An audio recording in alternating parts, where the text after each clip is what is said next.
Oh, these are two meetings back to back. The last meeting finished at 10:45. They don't even have time to change the glasses and so. But while they're doing it, let's get started. Confirmation of minutes of the last meeting. We haven't received any comments from members, so I take it you confirm the minutes. Item 2 on the agenda: information papers issued since the last meeting. So again, it's for information only. Item 3, items for discussion at the next meeting. Mr. Chairman? Yes, Mr. Albert Chan. Items 2 and 3 could be taken together. Item 2, the administration made a response to my question. As we considered item 3, can I propose that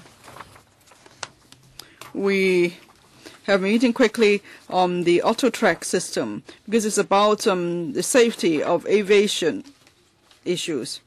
Now, whether there's any mistake or even corruption involved, I think that's important. And then recently I've got hold of some new information that's important. It involved the entire the tendering process, the definitions or some of the criteria of the tender. Now, I'm not at liberty to discuss the details here, but anyway, if there's a meeting, then I will supply a detailed letter to members and ask for answers, because I'm really worried about the safety of the aviation management system, or the air traffic management system. Can we please include this item for discussion as soon as possible? Thank you. Next meeting, items for discussion at the next meeting, the 23rd of June, Monday, 10:45. The administration has proposed 2 items. The first one, the third runway project in the Hong Kong International Airport. The other is the draft guidelines for toys and children's product safety. Now, on the third runway project and the issue just raised by Mr. Albert Chan, safety of aviation and so on, it's the same thing. But then for our regular meeting on the 14th of July, the administration is going to come to talk to us about cruise terminal. That's less important. And we would like to listen to public views. I'm sure the public have a lot to say on the third runway. Would you agree that for the 17th of July regular meeting, since the administration is not proposing any specific items, let's use that meeting for a public hearing?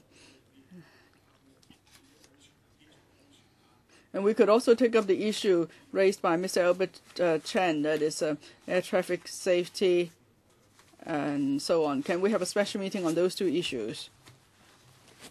No objection? Can I take it then? Members agree. What about the June meeting?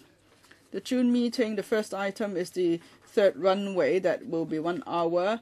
And the other issue we believe ought to be dealt with quickly. That is the draft guidelines for toys and children's product safety.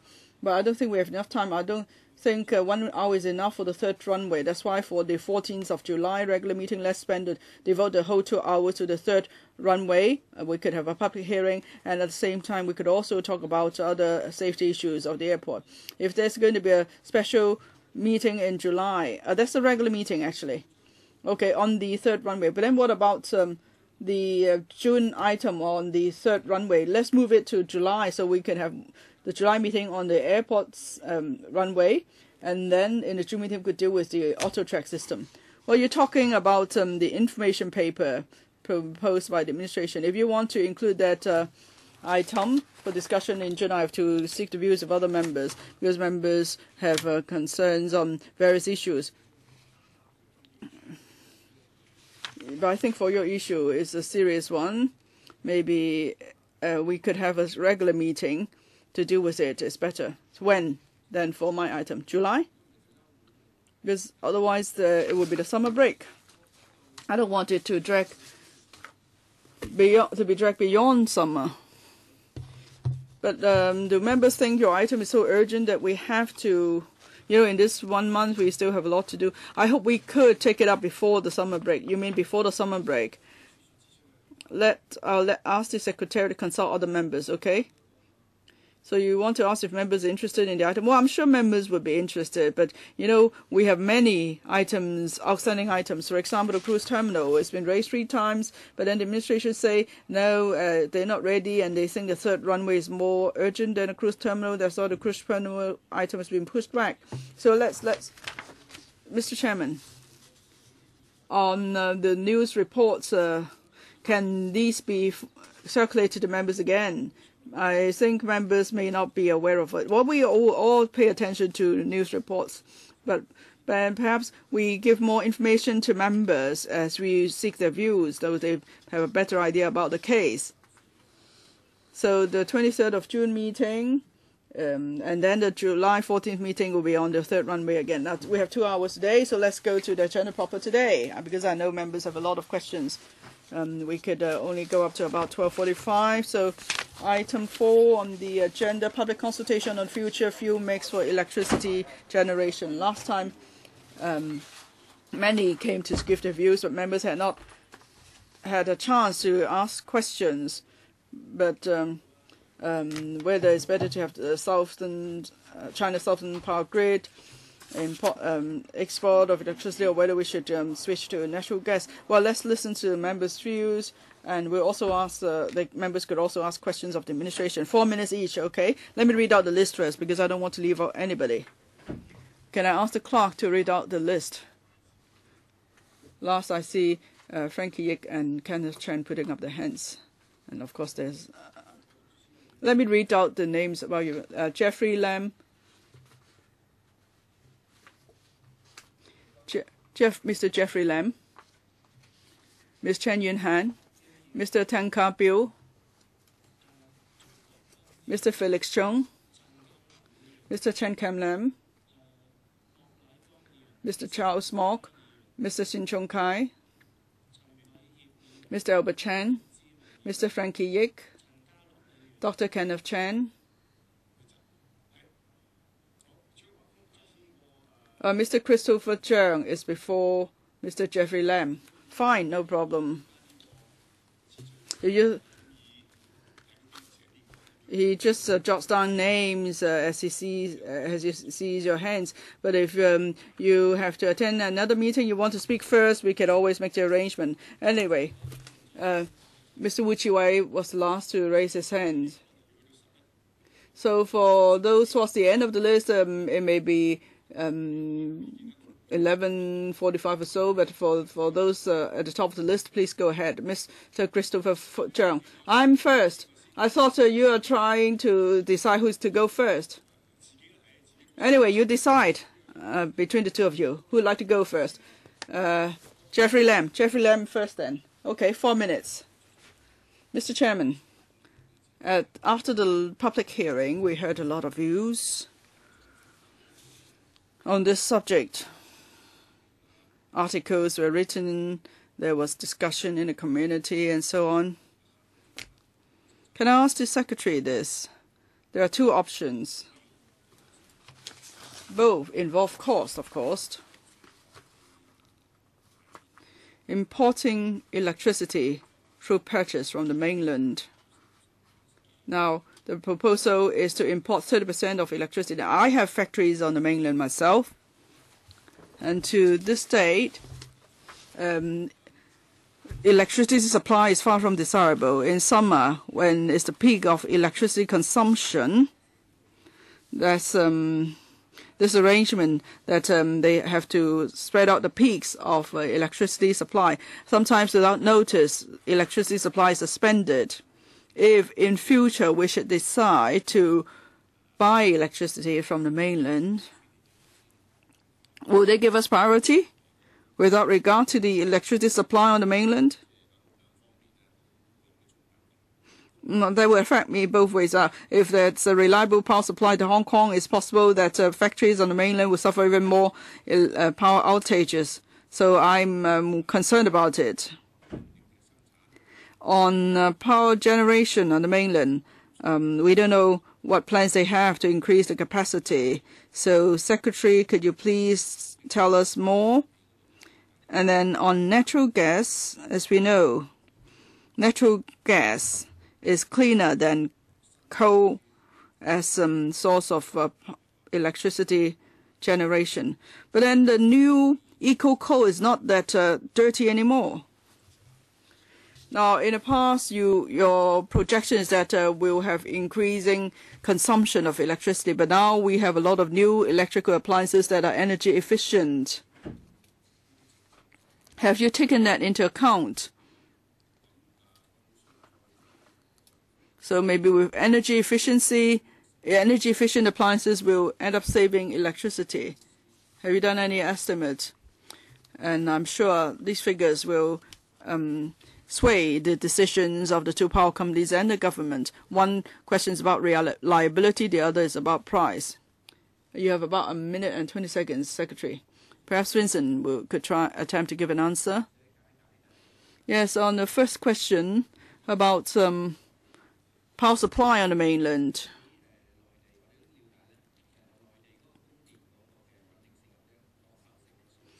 The stability and reliability of power supply on the mainland, well, these figures may be different than those in Hong Kong. For China, Southern Power Grid is providing electricity to 5 provinces. Some are cities, some are townships. And the consumption demand is different in different places. Perhaps example similar to us would be Macau.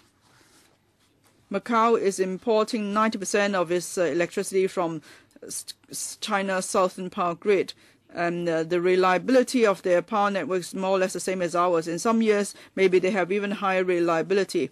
The percentage we use is 99.999. And that's the basis of comparison. Now, in some cases where there are power outages, it has nothing to do with the distribution or supply from China's Southern Power Grid, but rather it's to do with the local distribution network. Because if it's to do with power supply, then there will be extensive power outages, but that's not the case. In Macau, there are no prolonged power outages either, or at least there aren't much of such cases. Next, Mr. Christopher Cheung. Hey. Chairman, now the government has proposed 2 options for our future fuel mix. Now, I was also there at the public hearing last time, and I have this feeling that the public has some reservations on the option of purchasing power from CSG in terms of reliability, flexibility. There are questions, and our autonomy may also be affected. Now, in relation to importing electricity through purchase from the mainland power grid in the long run, the government is of the view that it can introduce competition into the market, and they prefer this option. So, Secretary, what actual benefits will we have by purchasing electricity from the mainland? Now, have you taken into account, for example, we may need to spend millions of dollars on electricity infrastructure for us to buy electricity from the mainland, and will that cause an increase in our electricity tariff? Secretary. Thank you, Chairman. First of all, the government keeps all options open. We would like to seek the public's views on these 2 options. But to address the public's concerns, we explain this concept on power grid. Now, I think the advantages of purchasing from the power grid is that we will not rely too heavily on natural gas. Currently, the natural gas accounts for 20% of the fuel mix, and it will go up to 40%, and prices may increase. And over the past decade, natural gas prices have fluctuated, and the prices have increased by even 3- to 4-fold. So between these 2 options on costs, yes, costs will increase because as coal-fired generation units retired, we need to invest in infrastructure to provide new generating units, and certainly the tariff will change. Now, for option 1,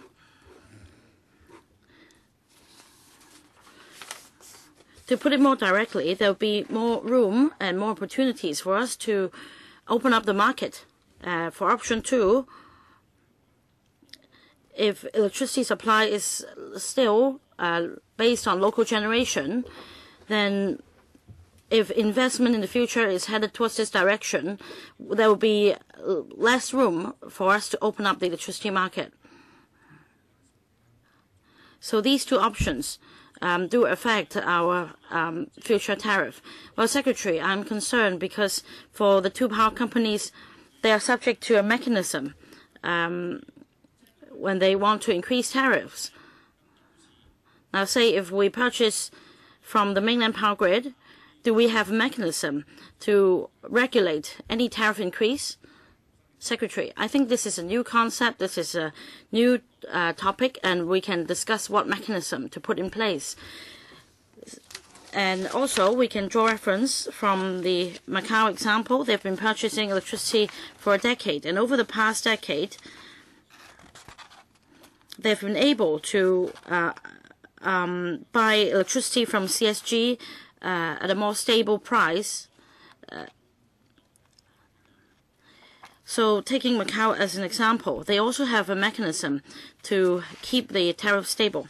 So Secretary's answer seems to be saying that there is no mechanism, and we will see what to do when we come to that.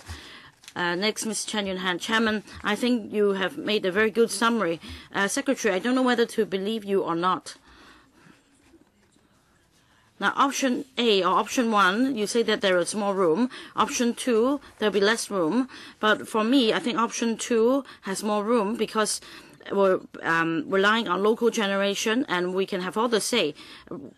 So my question is, what do you mean when you talk about room? Secretary. Thank you, Ms. Chan, for your question. On stability, there is no perfect solution. I think regardless of the option we go for, we should take into account our electricity consumption pattern as a vertical city. In Macau, 90% of electricity comes from the CSG power grid, and their reliability or stability is 99.999%. So maybe there have been questions about the power supply in the mainland, but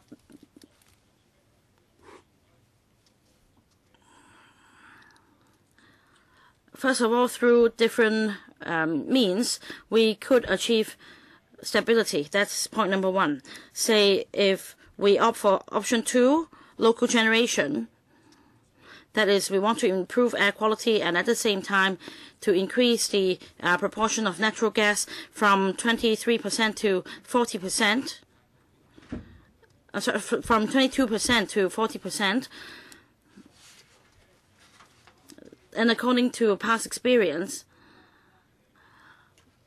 the public may be concerned about price fluctuations. In the past, as we could see, the community has been very concerned about natural gas price fluctuations. So if we introduce or if we purchase from the power grid, as in the US and in other European countries, in a way we can stabilize the prices. Well, Secretary, let's say, according to you, grid purchase can offer stability, but I don't agree.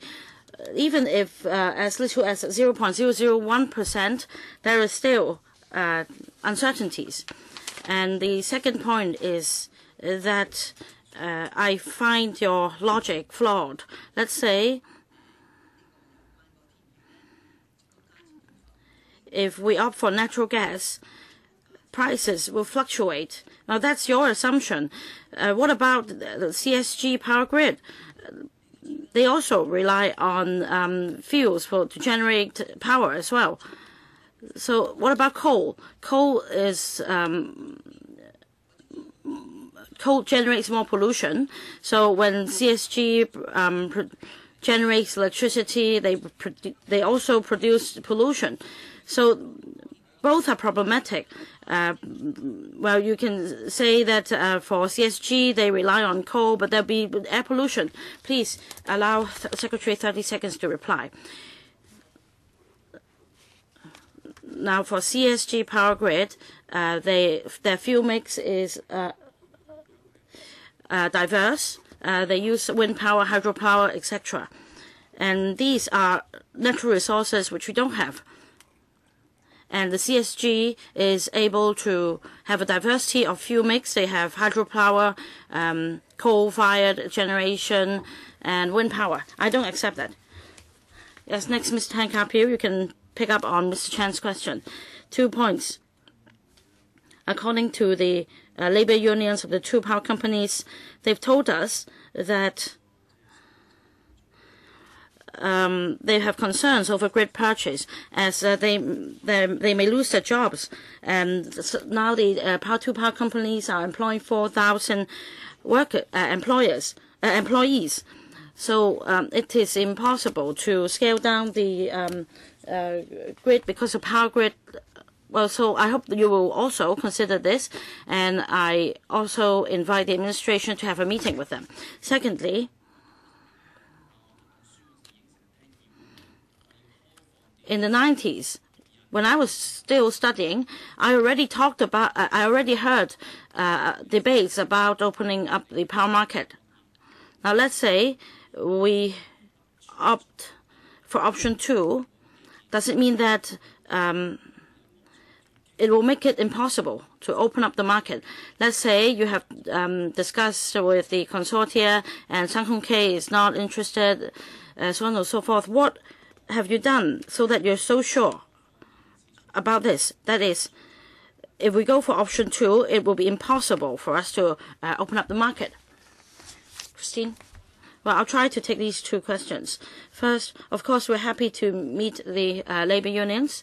Secondly, on opening the power market, if you take Hong Kong as an example, we discussed this issue before. Let's say whether any third party will be interested in investing in power plants. Well, so far this hasn't happened. If we invite a company to set up power plants afresh, then there is indeed little chance. I can't say whether any businessmen have considered this kind of investment. Well, as for whether with the introduction of a third party, a new power grid will be set up, well, it's hard to say, and it's difficult. Now, if you really have to engage a third party, I think most likely the third party will be from the mainland, because they already have power companies. They already have companies investing in power generation. So that's to answer Ms. Chan's question. No, that's my question. Our chairman also smiled because he had been talking about it since the 90s. Well, in the open market, you need to have interested parties. So according to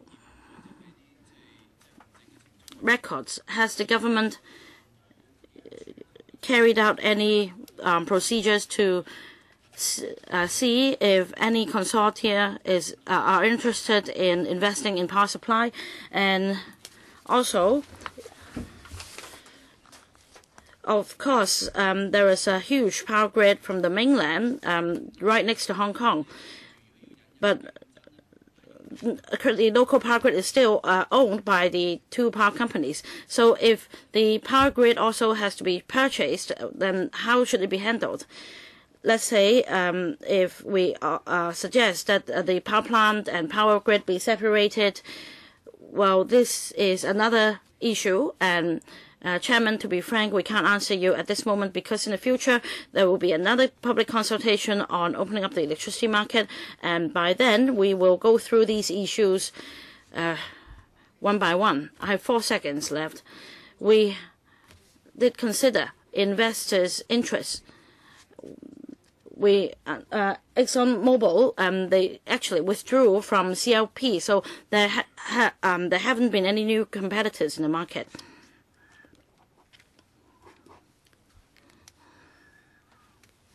Mr. Felix Chung, your mic is not switched on.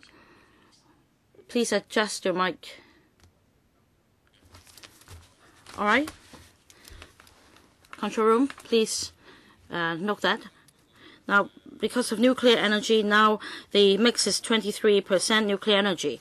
Now the new, according to the new option, is 20%. But before putting forward these two options, the government was minded to increase the mix to 50%.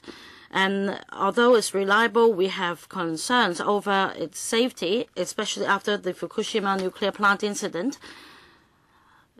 The administration, therefore, scaled back the proportion of nuclear energy.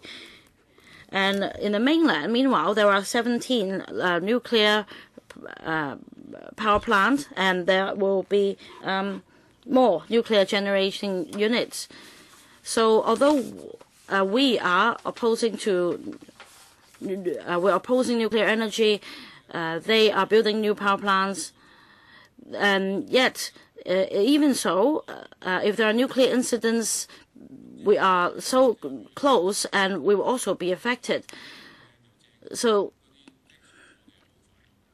in the end, we will be affected by the nuclear incident, and yet we can't enjoy the cheap, reliable, and efficient nuclear energy. So, since we can't escape the incident, maybe we should include this option as well. Vincent? Yes. Nuclear energy or any single source of electricity supply when compared to grid power, I believe grid power has an advantage because through grid purchase, we could take advantage of the diversity of fuel mix. If there should be a problem with a particular fuel source, then that could be made up for by other fuel sources. And if we have a power grid purchase, that will actually add to our flexibility in purchasing power. For example, if in future there is higher power consumption in Hong Kong than projected, then because we have a power grid purchase model, then it's easy to buy extra power. But then if we rely on a single fuel source, and if that fuel source is exhausted, even when there's a high demand for power, we will have to identify other sources of supply, either by power grid purchase or by introducing other fuel sources. So power grid purchase has an advantage in that sense. The fuel mix, nuclear energy fuel mix, can you increase that? Originally, it's expected to go up to 50% for power grid purchase. You could still increase the percentage of nuclear energy.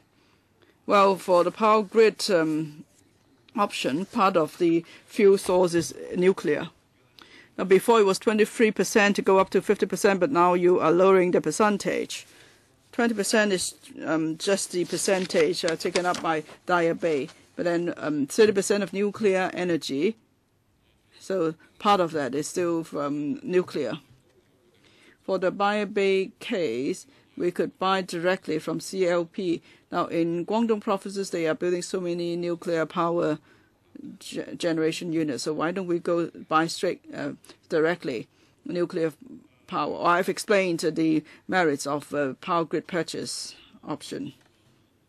Mr. Chen Kam-lam, between the two options, if we look at it from the point of view of the public, then it's about whether we go for the broad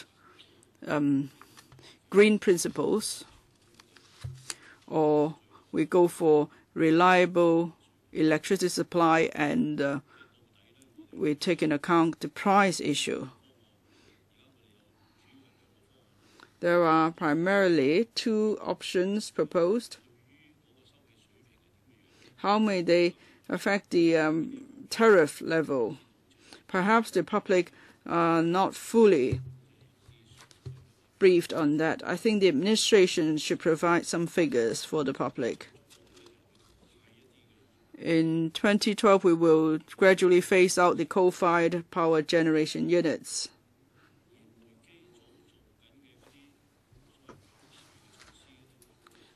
Actually, for these units, there have been measures to reduce emission, and these measures have yielded results. So is it the case that we will never consider coal-fired power generation again, or would there still be a need for that?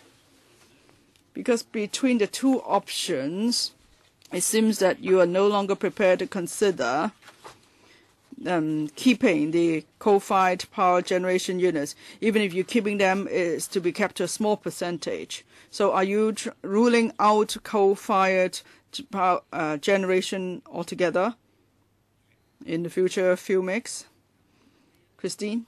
First, for coal-fired power generation, in 1997 in Hong Kong, we had a policy not to build any more coal-fired power generation units. That's definitely a green policy.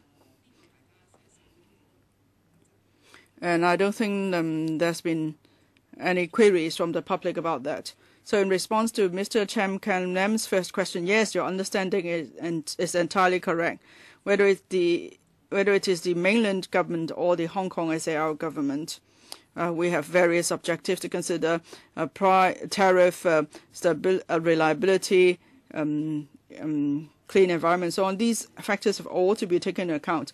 Now, for natural gas prices, no one could guess which way they may go. Some say that natural gas prices are already at their peak, but no one can tell for sure that's the case. So even if you are the mainland government, you can see they're actually developing different types of fuel. Why? Because they have the natural resources, you could put it that way. And then but they're making huge investments. That's the second point. And the third point, they would also like to have a diversity of fuel mix. Now they have to import gas and oil substantially, so they need to strike a balance somewhere. That is, under certain circumstances, gas may be too expensive as a source of fuel. Then maybe hydropower is more reasonable in terms of cost in some places. So can we consider the concept of power grid purchase? Because that gives us another option. The mainland grid is such that there's a diversity of fuel mix because they need to consider the price factor as well. So if gas prices go up, of course, the supply from the mainland would be more expensive too. But at the same time, we know that on the mainland there's reform going on, and they are hoping to change the fuel price structure. That's what they're trying to do. Next, Mr. Shin Chung Kai, because Mr. Charles Mott is not in the room. In your consultation document, there's a graph on reliability, stability. Hong Kong electric 99.9998, CLP 99.9996, and you mentioned 99.999, Secretary. So it's the difference of 0.008 and 0.006. So that means Hong Kong Electric is about 4 minutes a year, and CLP about 3.8 minutes a year. It may seem a short duration, but Hong Kong is a financial center. Say is when the market is on, and there's a suspension of electricity by 2 minutes, that will make headline news. No doubt about that. If we import electricity from Hong Kong, and the source of the electricity has a higher standard than Hong Kong, I'm sure no one would be against it. Of course, we have to look at the price as well. But then there will be no reason to object on the basis of technology. But here we're talking about 3.8 minutes or 4-point-something minutes. There's still a threat to Hong Kong, you know, an outage of that duration. So have you assessed the difference, Secretary? Is it reasonable? How can we ensure that for power supply to Hong Kong we could maintain 99.9999? Because even if we take the CLP standard, the low standard is still 99.9996. Well, we replied to Dr. Fernando Cheung. He asked us some questions. That is the average outage. Well, please, let's answer Mr. Sin Chung Kai's question. Well, there are figures from Macau for power supply from CSG. The 99.999, we just stopped there, but actually there are more figures, digits behind that. If you look at the 2012 figures, Macau, the reliability level is really high. On average, each year outage is 0.01 hours, in other words, 0.6 minutes. We just stop at the third digit after the decimal point. That's what it is. Macau reliability is 99.9999. It's higher than that for the Hong Kong companies. Yes, that's from Macau, but what if it's importation from the mainland? I don't know if you have asked for a guarantee. Would they give a guarantee?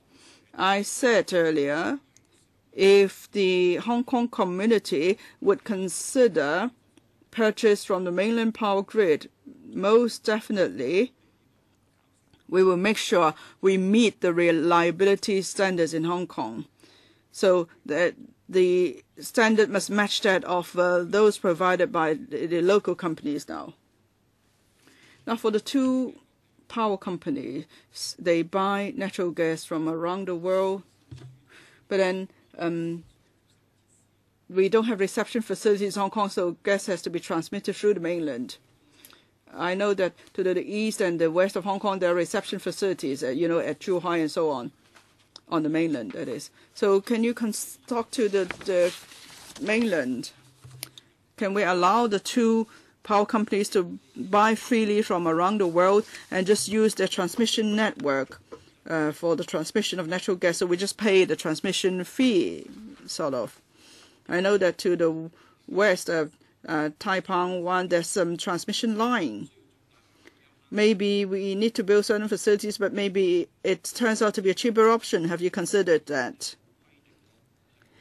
Well, there are no requirements that where the two power companies could source their natural gas. They could import from the mainland or from other places. One of the power companies actually imports from Australia or Qatar, or they use the west-east transmission line to bring gas to Hong Kong too. I know you don't put any restrictions on that, but can they make use of reception facilities? No, follow up, please. Next, Mr. Charles Mock. On future fuel mix for electricity generation. How come in the public consultation stage, the Secretary is already defending option 1? If the government keeps a truly open mind, you should listen to all the views first before you decide whether you should go for which option. You shouldn't be defending an option. Well, the three factors, electricity tariff, environmental consideration, and so on. Now, many economists say that if we buy 30% of the electricity, that's option 1, in future, we'll have no bargaining power. On reliability, just now we argue whether it's 99.999 something. So the more nines, the more reliable, of course. But then we're talking about the whole of Guangdong province, or Macau is much smaller than us, and Hong Kong, a much larger market. The consumption pattern is different. If we just consider the nines may not be, compare the nines may not be good enough. So can the administration provide more information? Now, from some information, we see that in Macau, after they bought 90% of the electricity, from 2006 to 2009, there's been an increase of 36% in the purchase price of electricity, and there have been a number of outages. So could you provide more information? Let's do a comparison with Macau for the outages in particular.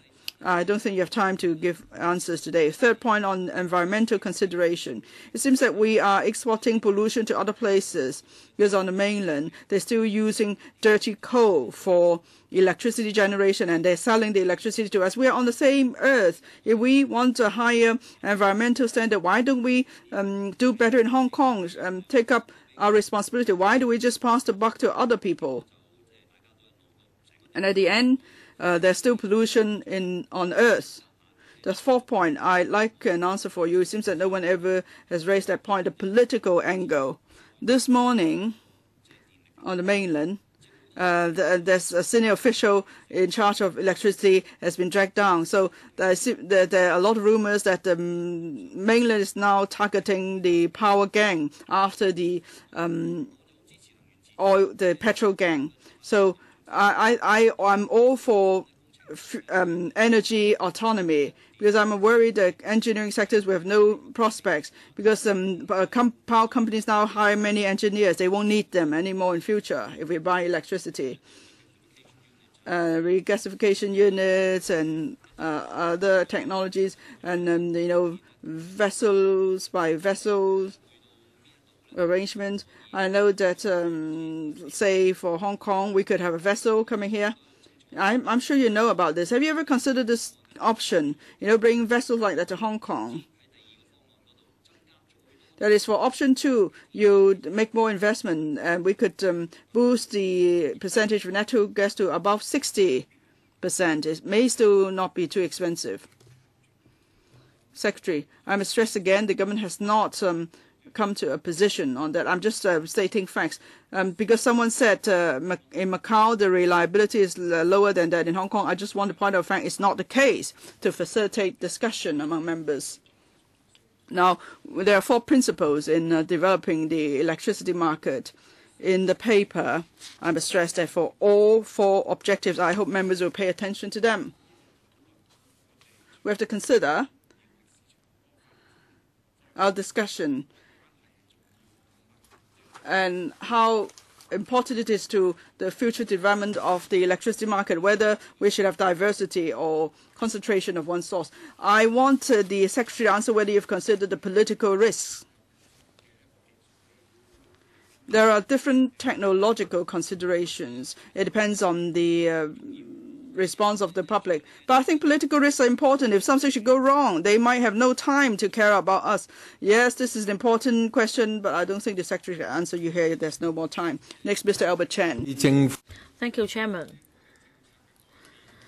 Well, Chairman, every time when there is a policy change, especially when a change, a substantial change on the autonomy of power generation, of course, this is definitely a conspiracy to introduce red money so that the communists can control Hong Kong. Of course, we are now dominated, the market is now dominated by the 2 consortia, Cheung Kong Wang Power Consortium and Mr. Lee Ka-shing's family, telecommunications, real estate, and Chairman, of course, you'll be more familiar with it.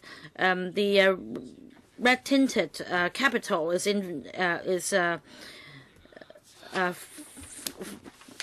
fluxing into Hong Kong, and definitely the mainland-backed capital or red capital definitely must have a share in Hong Kong.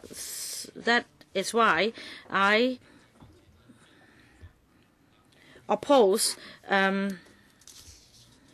I oppose it, as this is definitely a clear indication of the communist China controlling Hong Kong. And for power generation around the world, many of them use renewable energy takes up the largest share.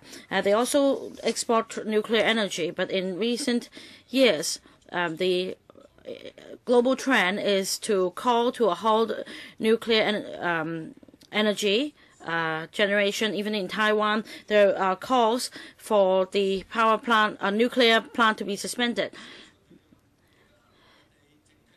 So, for countries exporting power, that's because they have generated a surplus power. But in the mainland, their electricity supply is also experiencing a shortage. So it is unreasonable, just because we want to have get a cheaper price electricity, we then shift pollution to other places and import electricity from the mainland. Apart from rivers and streams and falls, generating hydropower, they mostly rely on nuclear energy. So if we import electricity from the mainland, it means that there's the mainland cities will be affected because they also have unstable or insufficient electricity supply. So I think, Chairman, you should start from scratch if we're talking about future electricity generation. I know that you personally have no political agenda, but there might be instructions from above. 20 years ago, Stephen Poon strongly advocated introducing a third party into a market. And by importing electricity from the mainland, prices could go down by 30%. And we discussed this issue many times in this council. So, in considering the government's role in this matter, whether we should subsidize renewable energy, that is the case for many other governments around the world. We should adopt this kind of thinking that is for RE to take up a certain share of power generation. Secretary, will you consider it instead of pushing forward a political mission? Secretary, I think we have to clarify one fact. For China Southern Power Grid, annually the increase is 10%, and we believe that in 10 years' time they will have surplus electricity, and we are only importing 5 or 6% of their grid, so that should be sufficient. I don't think you have time, Mr. Chan. Now, for the first half of your question about red capital, in fact, this is a good question. But last week, the chief executive was here, and you could have formally put this question to the chief executive, and that could be useful to the meeting. Next, Mr. Frankie Yik. Thank you, Chairman. I have a series of questions. If the government runs out of time, you can give me a written reply afterwards. Now, CSG, just now I heard every year the power generation increases, and for the growth in power supply, some of it is exported to Hong Kong. Well, I don't agree to this because we rely mostly on because their electricity generation, I mean, the adjustable share is coal-fired. That means for power generated or exported to Hong Kong, it's actually coal-fired. And according to the report released recently, the fuel is not as clean as we imagined. And also, the electricity tariff has also continued to increase over the past few years, and we have concerns. Now, whether we import electricity or we generate electricity by ourselves, there's a difference of about a fold. But judging from the Macau example, over the past few years, their tariff has increased substantially, and we have concerns. And after the Fukushima nuclear incident, many countries have adjusted their nuclear fuel mix. And about emission caps, I mean, this is just a set of standards. Can we face our arrangement to meet this emission cap so that tariff increase will not go up all of a sudden? I think the last question is very important because Mr. Yik is asking about the two targets of the government. One is air pollution. By 2020, we should meet a certain level. The other level is on carbon emission. And as we said, we have to meet the target. If we are to, well, let's say, beyond 2020, say, if we purchase electricity from the mainland, or if we opt for option 2, that is, we don't talk about things beyond 2020. I think it may be premature at this stage to talk about it anyway. Whether we should keep the targets by 2020, I don't think anyone in Hong Kong would say we should relax our effort. When I go out and approach the business sector and the community, there have been suggestions whether we should relax the target. But on other occasions, when I meet with the public and the financial sector, CNI sector, etc., they actually urge us to do more because it also hinges upon their interests, and we will not relax our efforts. But definitely, it is directly relevant to aligning the tariff charges in the future. We should meet the targets, of course. But the point is the tariff may increase substantially. We don't know what the public would opt for, but from the figures we understand it may increase by a fold. So will you also consider the level, level of increase? Of course, we need to use more natural gas, and there is a price to pay. And that is how the whole community pays the price. But on the other hand, I think it's difficult to relax the target. Of course, we want to protect the environment, but what is the price to be paid? Of course, the public will not accept increasing the tariff by 200%. By a fold if we want to protect the environment. Now, my question is, I want to achieve the target, but I wonder whether we can achieve them in phases. Dr. Kenneth Chan. I'm not a member of this panel, but I'm a member of the panel on environmental affairs. So, Chairman, thank you for allowing me time to speak. I want to attend both meetings, and I'm here to take up some of your time because I have questions to ask. Now, in this public consultation document, in terms of reliability, prices, and impact on the environment, now, the two governments' options actually brings about more or less the same effect. Prices will go up, and the government may put forward some figures for discussion, for debate. I think, on the other hand, the public may be concerned about two aspects. One is reliability. In Macau, the government says that the supply is more stable, is even more stable than Hong Kong.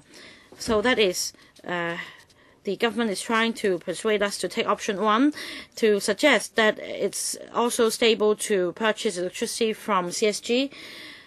But we need more statistics. Say there is 1.3 million report on a research institute in Guangdong province.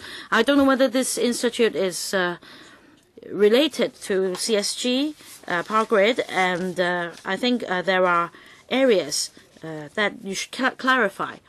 Of course, the public would like to see the government keeping an open mind, and I think you can give us all these figures, make public all these figures for discussion. Otherwise, we could be very concerned. Just like as consumers, well, you say that this option is very stable, but on the other hand, we are more familiar with our local power generation system. Why should we take the risk if the prices are similar? The other point is environmental protection. Now, there is a concern that we're shifting our responsibility to the mainland. So we're relying on power generation from the mainland, and we will then turn a blind eye to their fuel mix, whether it's hydropower, wind power, nuclear energy, or whatever. We will accept as long as the price is reasonable. So it's unethical because we may be able to meet our targets within Hong Kong, but our consumption behavior and the price to pay for our consumption behavior is actually borne by the mainland cities. So last time the deputations also expressed their concerns over this point. I don't see why we have to take the risk and then to ignore the environmental impact.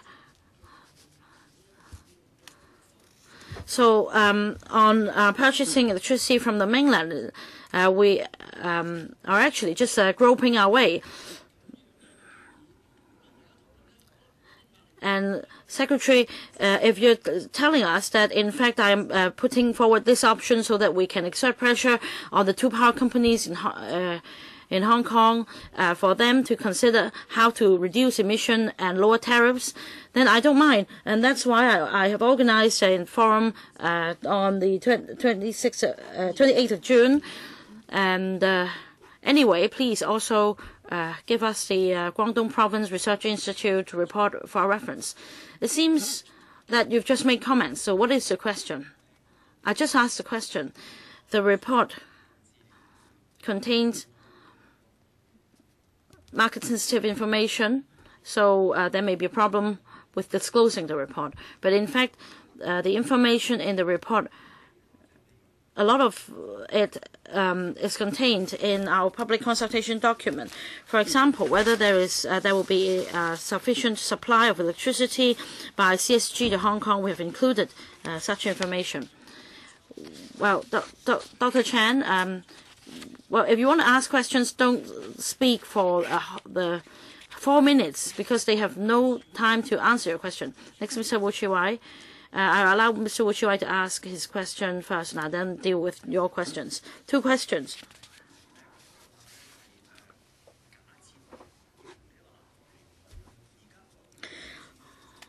Now, assuming that we go for the CSG power grid,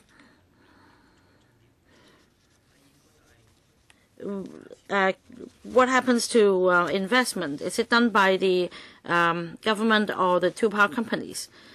And also, are there ways for you to make the two power companies to give up the 30% share of the market for electricity to be imported from the mainland? Because we're talking about huge interest. If we buy 30% electricity from the mainland, and if there are already surplus, there are already power generating units running in surplus by the two power companies, will you open up the market for bidders to bid the 30% share to ensure that Hong Kong residents will have the greatest benefits? Well, Christine, well, that's a very good question. But please allow me not to answer the question now. Why? Why? For good reason. As you know, after we talk about the fuel mix, we're going to talk about opening up the market. Mr. Wu just asked questions about who may do what in the market in future. So please allow me not to answer that, because that may really affect the interests of the two power companies. If that's the case, Mr. Chairman, what's the point of this discussion? Yes, exactly. What's the point of this discussion? Because this is the key. If 30% of the market is to be put up for bidding, then it's a totally different world we're talking about. Secretary, please answer the question. I know we're on fuel mix, but then it's all related. If we just focus on fuel mix and not on other aspects of the market, so how are we to conduct this discussion, Secretary? As we discuss the matter, we have to take it a step at a time. Here we're talking about the fuel mix. Later on, we're going to talk about the question of opening up the market, so we have to do it step by step. Now, in response to members' questions, the first point, the retirement of the coal-fired generation units, well, the reserve capacity, well, actually that's going to be a diminishing issue with time. So how do we open up the market for bidding? Well, that's the next step of our discussion. But then the infrastructure investment, who's going to do it? Perhaps that's the member's question. I think we could refer to the Macau example. The Macau example is that it's based on the line is drawn at the boundary. To the north of the boundary is for CSG to make the investment, and within Macau, the investment is made locally. Investment by the government or the power companies, or what? Or after CLP has made investment, it has to open up its grid to Hong Kong Electric as well? Well, I think that's a matter for discussion among the public. We now have the scheme of control, and within that framework, if we're to increase infrastructure within the boundary of Hong Kong, how might that impact on the scheme of control agreement? Sorry, Secretary, here we're talking about a huge market. I'm sure the two power companies will be interested in competing in the market. If we say that we'll give you 30% of the market share, there's no need to compete for it, then the public may not stand to benefit from the arrangement. If the 30% of the market share is open up for bidding, then the discussion will be completely different. No, we're not talking about giving up the 30% of the market. We are expecting that in the next decade there will be increase in consumption by some 10% or more. That's our current estimate. So it's not that we will lose out 30% of market. Rather, the cake will be larger. The pie will be larger. That's what it is. Mr. Chairman, well, members have become frustrated because there's not enough time to ask questions, and the officials are frustrated as well because they don't have enough time to answer questions. I'm, as the chairman, am also frustrated because this item should only take us up to 10:45, and then some members came in late. But perhaps I'll just give you 2 minutes to give your views. They won't be able to answer questions. Actually, I came in very early on. I raised my hand. No, sorry, Dr. Quat. Already 12 members were on the list. 3 minutes? What about 3 minutes? Well, no, there's no bargaining here. Because then the next item will start late. Okay, if members have no objection, 3 minutes each then. Okay, thank you, Mr. Chairman. No. It's Dr. Quat to go first, just before you. Dr. Elizabeth Quat. Thank you, Mr. Chairman. Can I ask the Secretary this? Option 1, for instance. Does it mean that in Hong Kong, we must give up our choice over fuel mix? So we no longer have a choice because if we go for electricity coming from the interconnection of a power grid, and then what if the power supplies eventually choose to go for nuclear energy entirely, then Hong Kong will have no choice. We'll have to keep using nuclear energy because we are too reliant on these suppliers. And are we going to give up on developing renewable energy in Hong Kong altogether? Because in both options 1 and 2, there's no more mention of a percentage of renewable energy. That's my second question. My third question, are we going to give up on developing a local energy market? Are we giving up on our local energy personnel, talents, and research? That means because if we rely on electricity supply from across boundary, that means there won't be a development of a local energy market here. Well, it's not that we are relying on one particular source. Option 1 is more about a balanced investment in natural gas from 20% to 40%. If it's power grid purchase, then maybe it's about 30% of natural gas. So there won't be over-reliance in one particular source. Now, for CSG, they have a clear objective of going for cleaner and cleaner energy.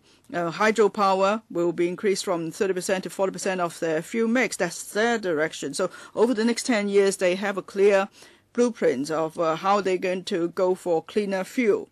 And renewable energy in Hong Kong, that's mentioned in the consultation document on wind power or solar power. Apart from that, waste to energy is another renewable energy that could be made good use of in Hong Kong, in Macau, in Taiwan, in South Korea, and even in Europe. Waste to energy is a good approach. It kills one bird with two birds with one stone. So that's why there's increasing importance to waste to energy. But of course, there are constraints too. And outside of 4 principles, we've also mentioned that in the document.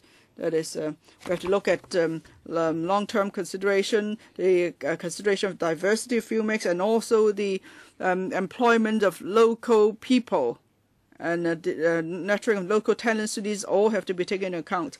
Now, that's why we say for option 1, perhaps there will be a certain percentage of power grid purchase, but over the next 10 years, there will be economic growth in Hong Kong. So local generation may still account for a good percentage of the electricity market, and so there will be guarantee of nurturing and training of local talents.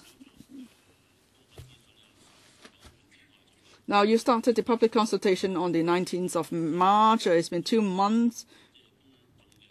You've received views from the public, of course. how much views have you received so far, and how much of the views came from the general public? Because if we want to analyze the two options, there's need to have some technical knowledge. I doubt if the general public have enough knowledge or information to go by making a decision. If the government really cares about what the people think, how are you going to collect views from the public? And how much weight would you give to public views? Because the general public may not be professionals. They may not know too much about the options. On the question of the future fuel mix, of course, is to do with livelihood issues, also to do with our economic development. And there we are talking about many major infrastructure projects, just as option one that you prefer. Now, there's a need to build under ocean cables. That's expensive. And if it's for option two, we need to build the natural gas generation units. There is involved a huge investment in infrastructure. So for options one and two, I think to the public, what they care about is how much tariff we'll be paying in future. Maybe for you, if you pay an extra $100 a month, is nothing, but $100 a month extra for many would be a huge problem. Now, and reliability is important. If there is a power outage, you may just eat out. But for others, they can't afford to eat out. They just have to light a candle. So, but people may not understand the difference. So here we're talking about people without the expertise to decide which option is better. So they wouldn't know what to do. Is it the case that if more there are more people giving views and then you just go for option one? But maybe that's not the best option for Hong Kong. So under the circumstance, how are you going to provide more figures? Now, I don't want to ask about really difficult technical issues. I want to ask you about a simple question. How do you help the public choose between options one and two? Say for option one in the next few years, there won't be increase in tariff and so on. So you have to explain it in layman terms so people can choose whether it's option one or two. Otherwise, the target of your consultation would not be the public but the professionals. So, Secretary, there's still one more month left of the consultation period. Could you provide more details? You have to explain the merits and demerits of each option. You know, option one, for instance, you can expect electricity tariff increase by so much over what period and so on. As for political issues, you know, that's also really they're just trying to make it up because we already rely on the mainland for vegetables, for pork, for everything. So what difference does this make to rely on them on electricity as well? Okay, I think you've all asked your questions. Secretary, you can see the response from members. You always propose 3 items for a meeting, and you might think I'm being uncooperative. I don't allow to it. But even now with 2 items, you can see each member has only 4 minutes, and they are frustrated, they ask a lot, and you don't have time to answer the questions. I think you have to review. You always propose 3 items for a meeting. It's simply not possible for a 2-hour meeting. 2 items for a 2-hour meeting, 1 hour each item already, we overrun. This is the Economic Development Panel. It involves Mr. Greg So, you and as well. Today, of course, Mr. Greg So is not here, but I think you know, within the administration, you have to consider this matter because it's not to your benefit, really. Thank you. 好，咁我哋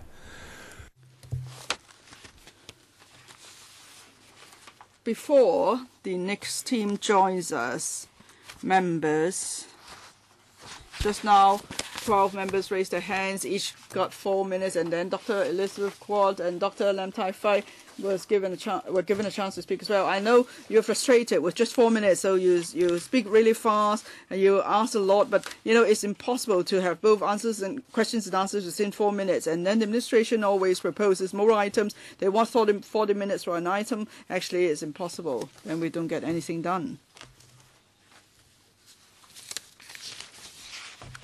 不如趁各位舉定手先啦，好唔好？ Please raise your hands for now. Let's save time. Ronnie Tong, Felix Chung, Tan Ka Pio, Wong Ting Kwong, Sin Chung Kai. Elizabeth Kwok, now you're quick to raise a hand, and then next, Mr. Albert Chan. Yes, we make the most of the time available. Frankie Yick. That's all for now. So please jot down the names.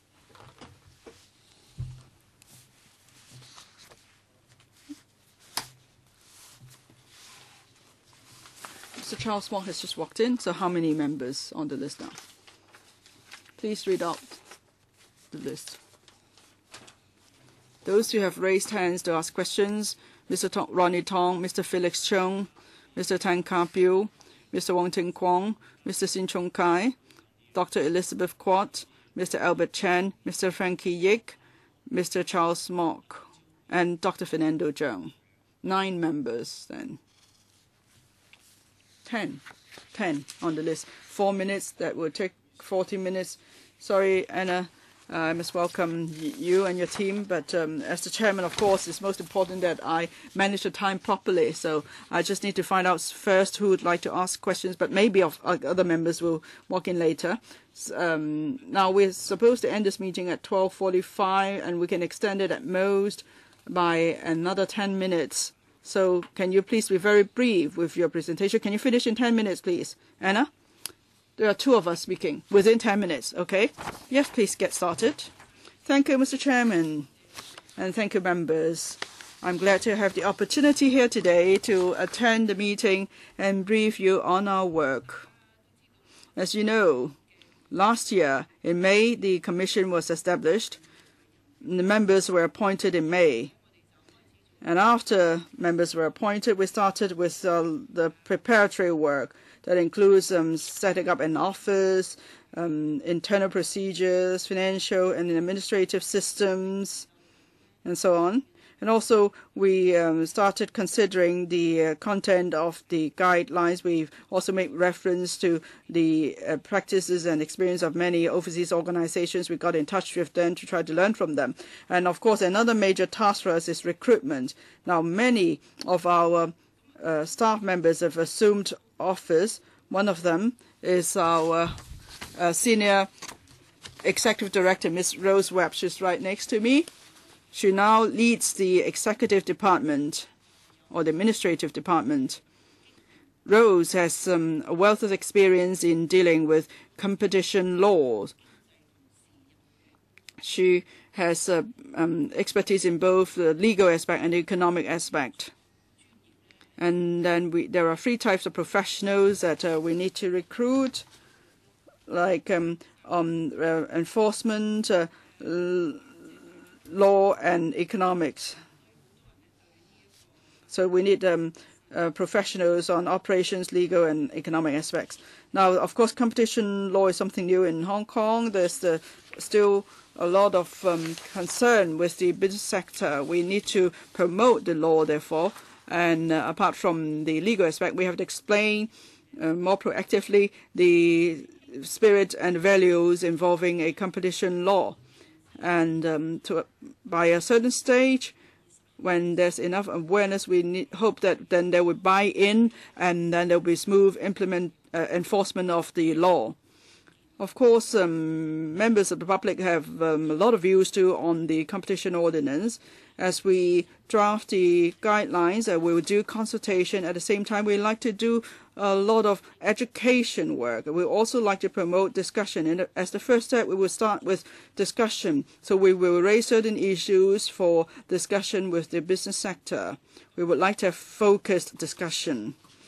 From now till the end of July, in the next few months, we will have mostly focused discussion. We'll talk about background and explain the legal framework. Hopefully, we could reduce the gray areas. In the 4th quarter, there will be a draft version of the guidelines. And then we'll be doing more consultation on the draft guidelines. Most definitely, we will come back to LegCo to discuss with you and report any progress to you. It's hoped that over time we will be able to promote discussion and share information. Now, this is the first time we are here to brief you on our work, so please allow us to take this opportunity to give an introduction on our work. This afternoon, actually, we're going to start our first open discussion forum. This afternoon, there will be a media briefing on us. Now, this information will be provided to members. This is basic information about the Commission. My apology that we're not able to forward it before the meeting because it's only just been completed. But anyway, we'll be happy to come back to discuss these documents with you and also to report on progress of our work. And when the draft guidelines are out, most definitely, of course, we will have to come back to report to you. Now, I would like to invite Rose to brief you on our work a little more. As the chairperson has said, the engagement plan we're presenting today will cover a range of activities over the next few months. It will be a two-way process. We'll be informing and assisting our stakeholders, and we'll be seeking feedback and listening carefully to all their views. We think it's important to provide some information about the benefits of competitive markets and details about the competition ordinance to business and consumers in Hong Kong, so as to set the scene for the development of the Commission's guidelines. So the booklet that we've brought along today, entitled Getting Prepared for Full Implementation of the Competition Ordinance, provides this information. It explains the main features of the ordinance and the role of the Commission in use of friendly language. We've also got a more detailed discussion paper at the back of the booklet that identifies the particular issues the guidelines will cover and outlines some of the specific trade practices that might be at risk under the ordinance once it takes full effect. And so this more detailed note is seeking stakeholders' views on the content of the guideline to focus our drafting. It will be a starting point for discussions on detailed aspects of the guidelines before we publish the draft text. In addition to the publication of these two papers, we'll be conducting an active round of engagement, including holding meetings with all our stakeholders and seeking feedback from all interested parties. The guidelines will cover, as required by the ordinance, how we'll interpret the ordinance, how we'll exercise our powers in relation to exemptions, and how we'll deal with complaints and conduct investigations. And in addition to the formal guidelines under the ordinance, we'll engage in ongoing advocacy and consumer engagement. In order to assist business to be ready, willing and able to comply with the ordinance, we'll be conducting seminars and producing toolkits to help business assess their risk and publications and to explain their rights and responsibilities under the ordinance. Thank you. All right, members. Now, they've told us that this is freshly out from the press. Can I supplement? Can I spend half a second to introduce my team members to you? No need. We have the attendance list. They can all read it. I don't quite believe that this is just published. This is just printed this morning because our members are also very competent. I believe as soon you can ask questions as you read the booklet. So, Mr. Ronnie Tong. Now, I welcome the team for presenting to us their work today. I've been asking the same question, and still the question is not answered. Chairman, I am going to express this view to the Commission.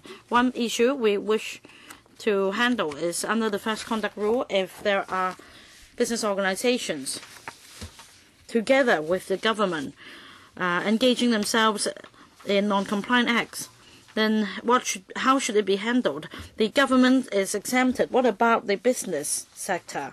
It doesn't mean that the business sector can be given the exemption under the ordinance. So what is the view of the Commission?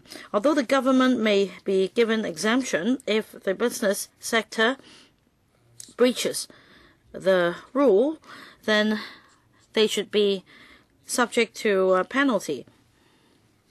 Well, otherwise, such special circumstances should be reflected in the guidelines, and also that should be advised in the guidelines for the business sector to avoid being caught by the law.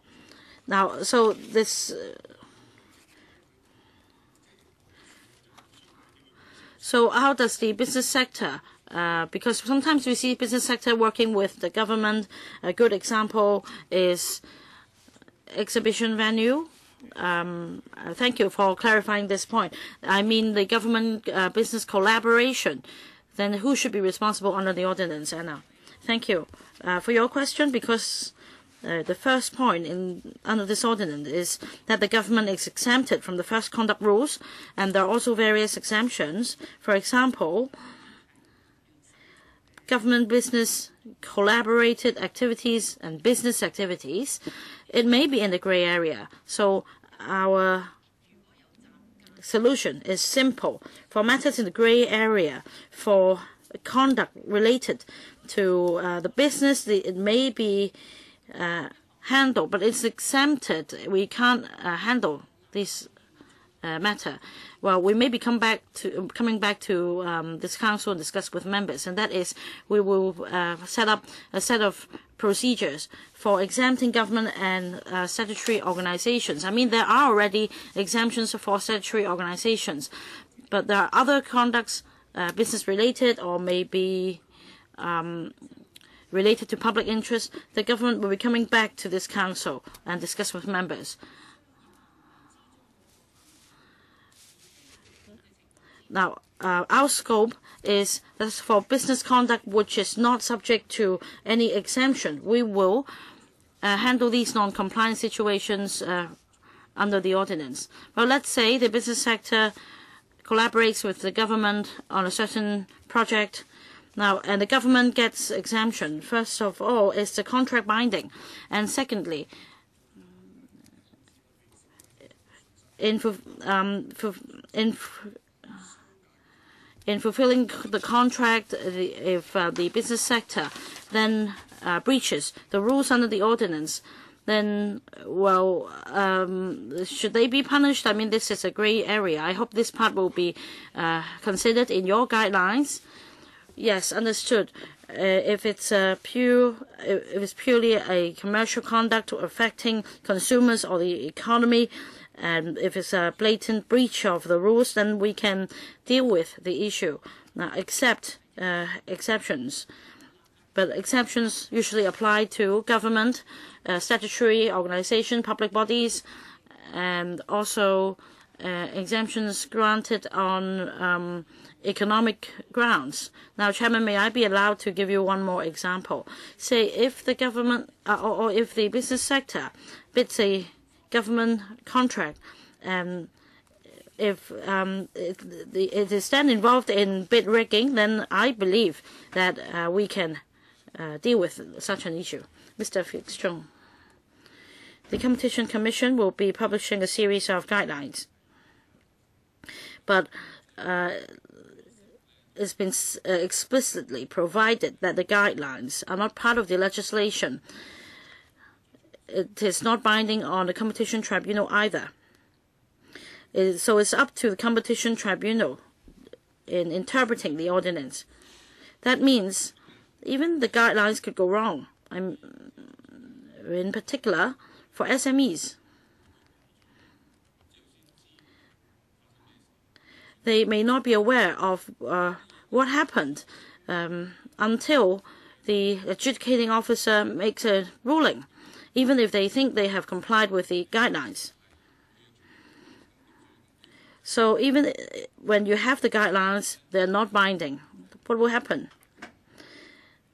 I understand that you will soon commence a consultation. You will consult the stakeholders in the business sector on the guidelines.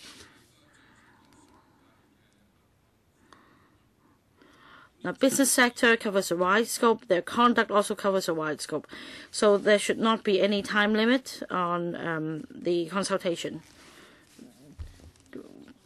Now, after we prepared the draft guidelines, we will continue to discuss with the public. Let's say after 3 years, I hope there is a review and see whether we should revise the guidelines.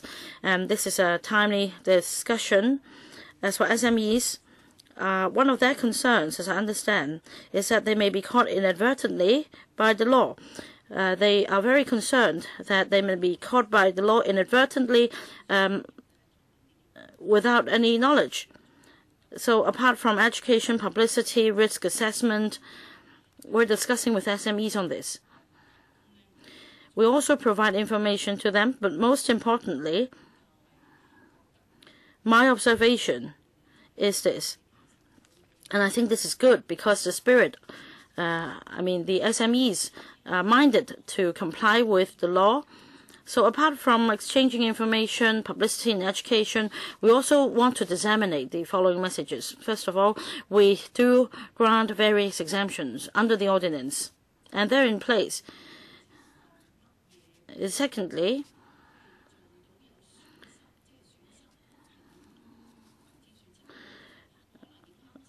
now what does loss mean? For example, another market player may be prevented from joining the market, and that's a kind of loss, or it may be loss incurred by consumers, and only when there are losses would we intervene. So when such circumstances arise, if it's just an inadvertent mistake, and our initial thinking is that we tend to be more lenient in terms of penalty. I will be more light-handed, from warning to a non-compliant notice to giving of an undertaking. We have various ways of dealing with it by the Commission. When it comes to the tribunal or the court, however, that will be more serious, and the court will make a ruling. For example, there will be an injunction order, or there may be penalty handed down by the court, and the Commission itself does not impose any financial penalty. Mr. Dennis Kwok just come in. He just raised his hand. So we have altogether 11 members waiting to ask questions. Third one, Mr. Tan Kah Pyu. Thank you, Mr. Chairman. The people of Hong Kong are starting to feel the worsening situation where competition is concerned. From day-to-day activities like going to the market or drivers trying to top up the tank, they can feel it. So this issue is close to the heart of the people. But then they're worried that the legal framework is such that it's difficult for their complaints to be thrown out. Maybe they couldn't provide clear information. Let me give you an example. Before the Commission was established, there was a competition policy advisory committee. They may handle complaints about competition. There was a complaint in Tung Chung, where I serve. There are 4 pork shops, pork stores in the market. They all sell at similar level. There's no competition.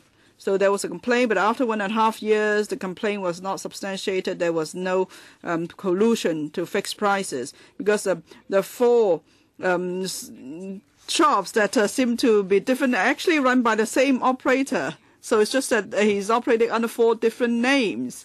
So that's why the Competition Advisory Committee said there's nothing wrong with that. So the public thought, yes, they've got it right. They knew something was wrong, but it didn't fall within the scope of anti-competitive behavior, because it's actually run by the same owner. So I know you have much experience with the work of Consumer Council. The Consumer Council was already a good intermediary, maybe set up a mechanism. Whenever the people feel something's wrong, is anti-competitive behavior, they will go to the Consumer Council, and the Consumer Council may take out investigation. So can you do more there? And then they could give you the concrete information and pass it to you, so you could start an investigation. Otherwise, the public may still wonder how come all the pork stores are selling pork at more or less the same price, but it's hard for you to take up these cases if that's the kind of information you get. Actually, we have close cooperation with the Consumer Council. They're providing a lot of information to us.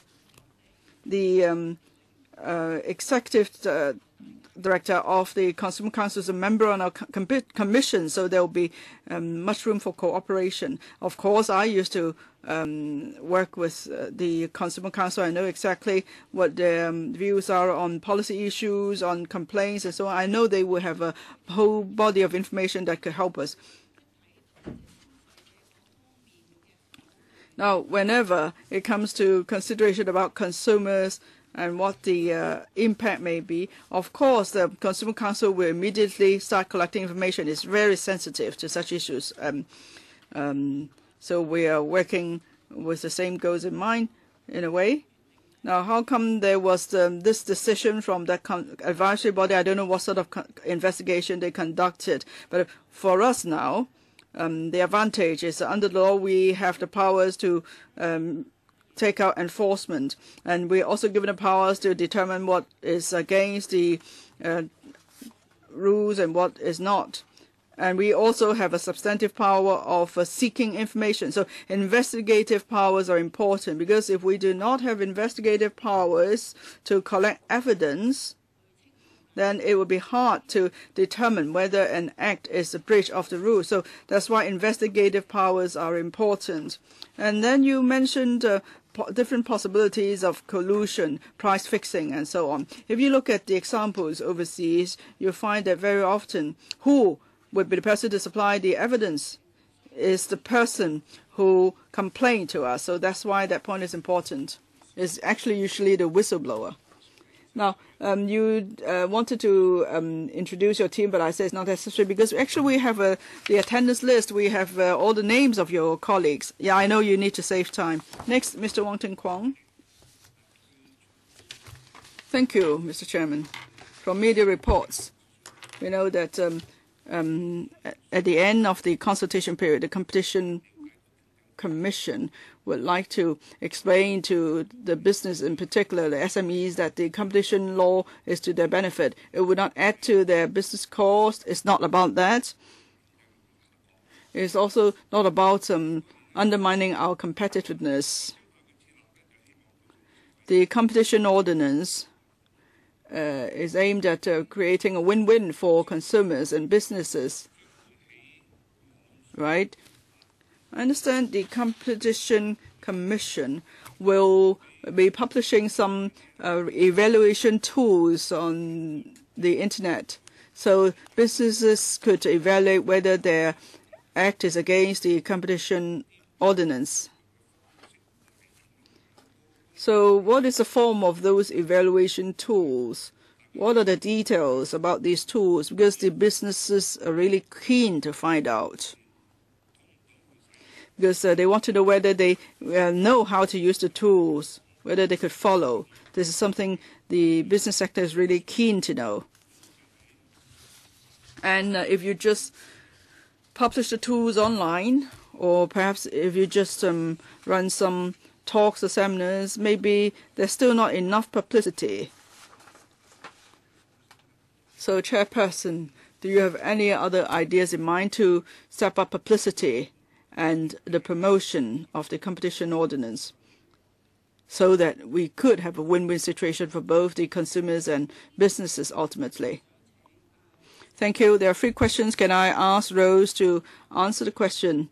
That is, under the competition ordinance, what the values are and how they will benefit the SMEs. And second question is on risk assessment, how it's to be done, because Rose has a wealth of experience, so I'll ask her to answer the question. Thank you. 2 minutes, please.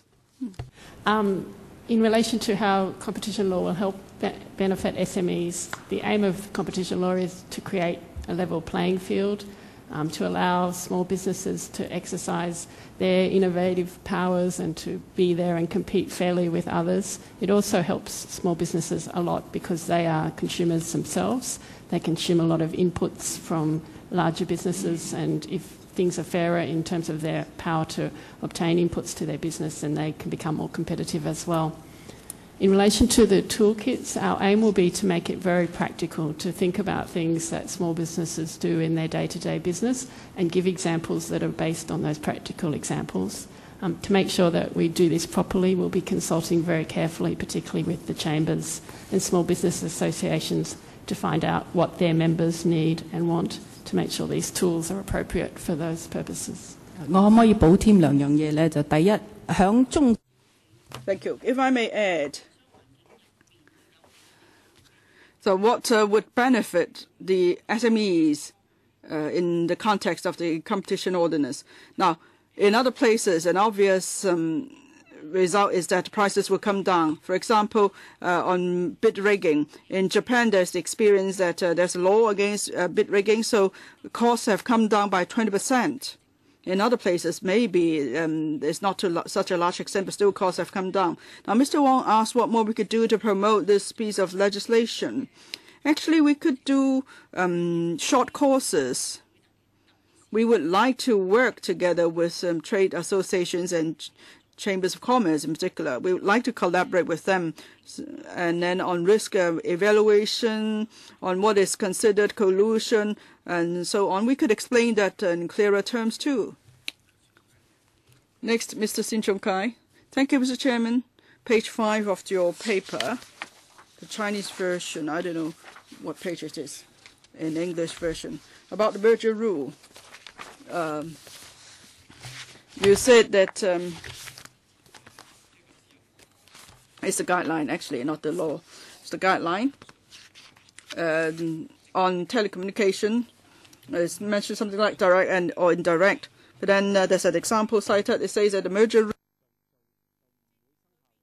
would not come into force or would not apply if the economic efficiencies are blah, blah, blah. That is, if the economic efficiencies from the merger outweigh the adverse effect.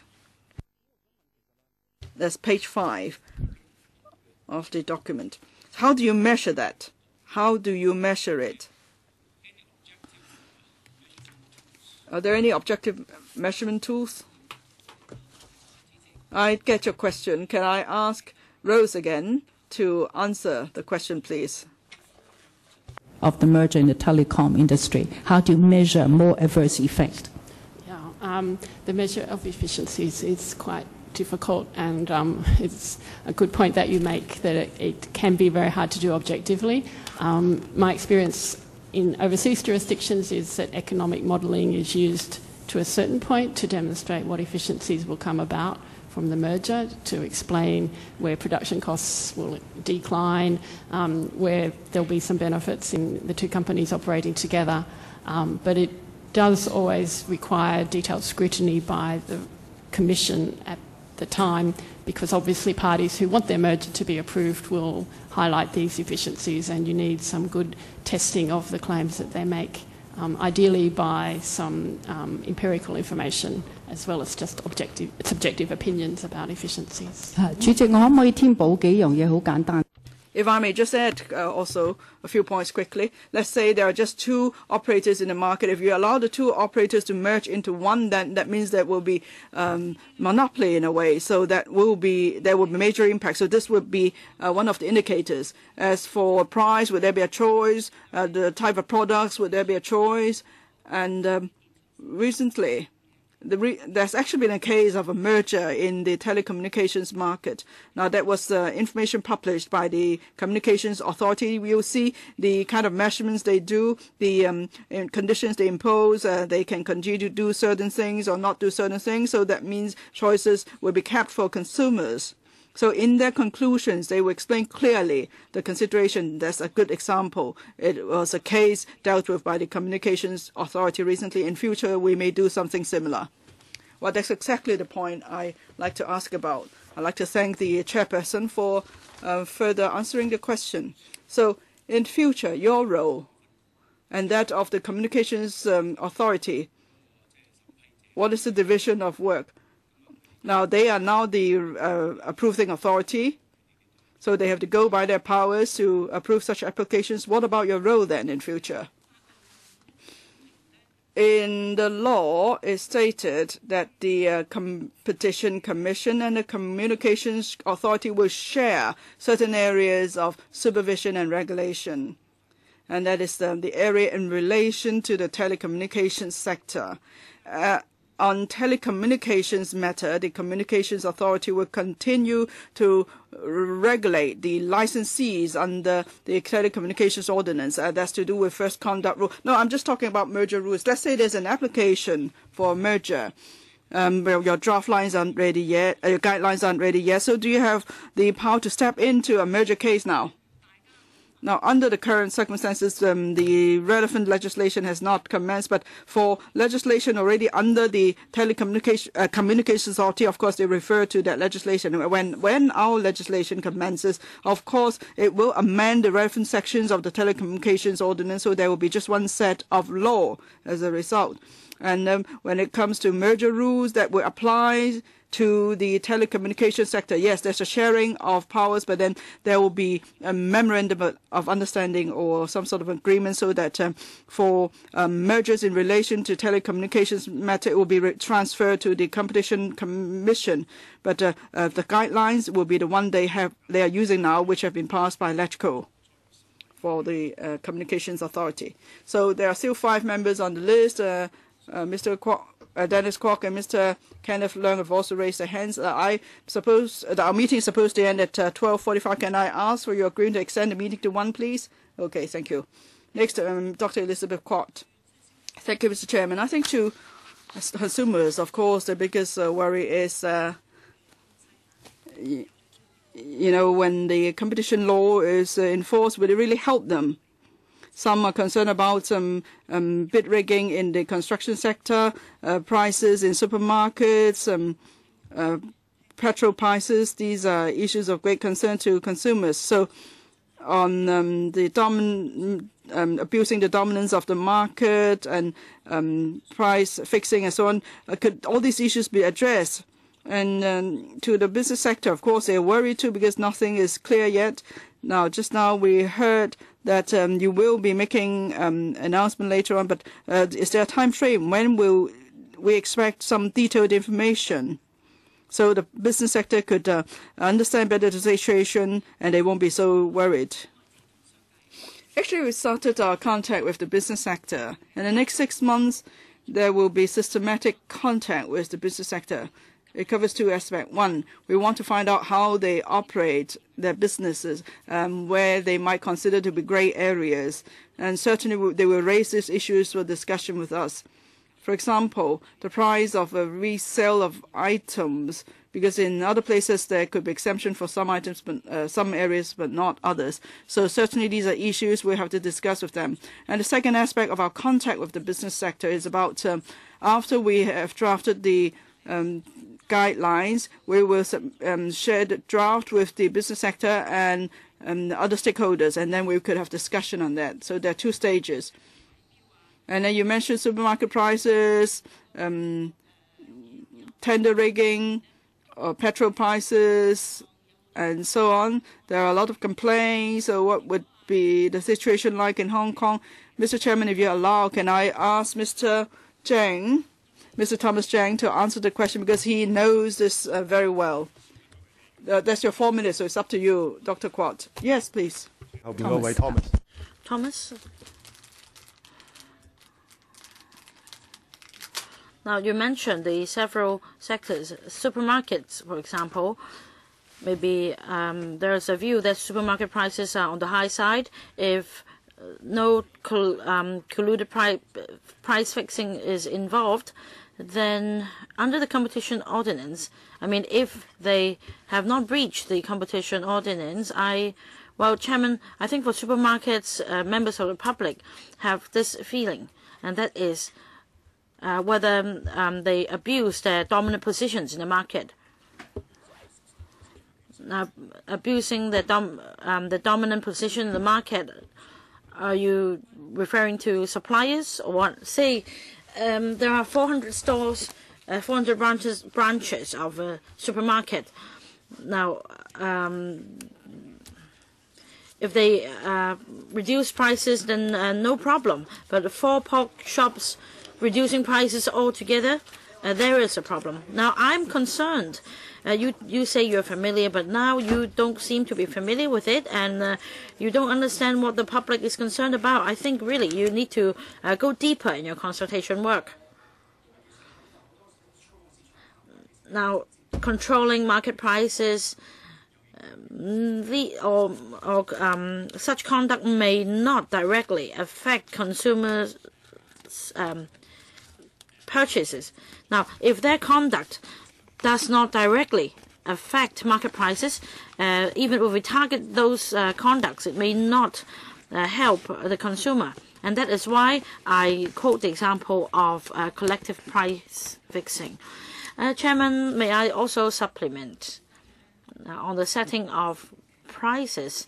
This is one of the indications to us, of course, but we also need to consider other factors in other jurisdictions.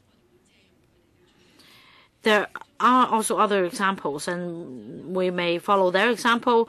In Australia, there is one case that is the supermarkets join hands to bar newcomer into the market, and we can deal with this issue, and we can follow this example.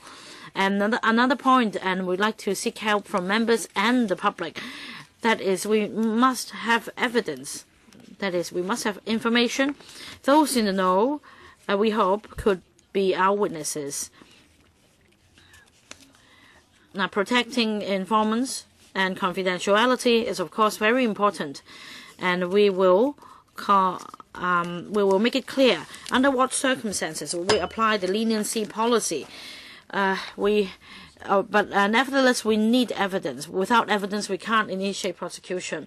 Mr. Jeffrey Lam, you just came in, you raised your hand, but we already have 5 members waiting in line, and we will go beyond 10. At 1 o'clock, we have 5 more members. Oh, Dr. Kenneth Leung has left, so we still have a list of members. 4 minutes. Mr. Albert Chan, Chairman. Thank you for attending our meeting.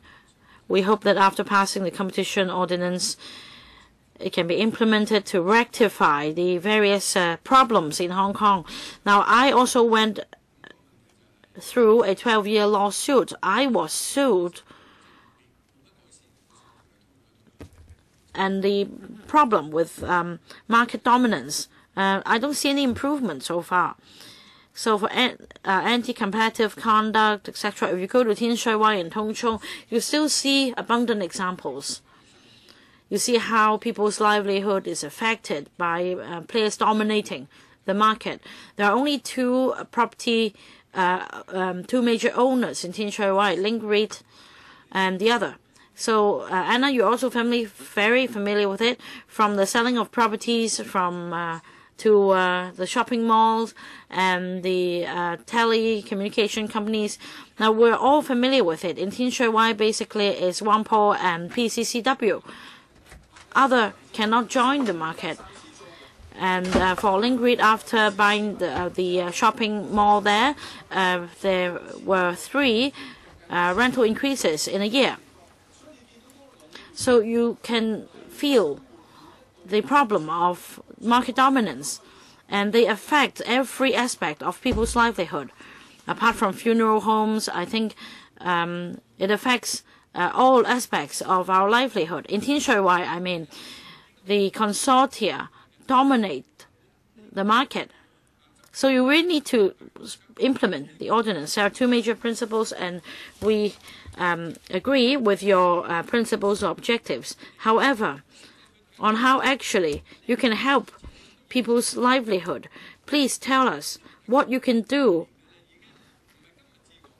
We've been talking about these problems for many years. These problems are not new, and Link REIT is gradually selling their properties. And back then we already foresaw that it would happen. So please tell us how the problem with market dominance would improve. I think I need to explain it.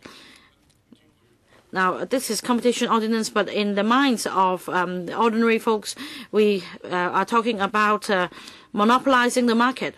Well, thank you for raising these questions. We are familiar with these problems. I have been following up on these problems for a long time.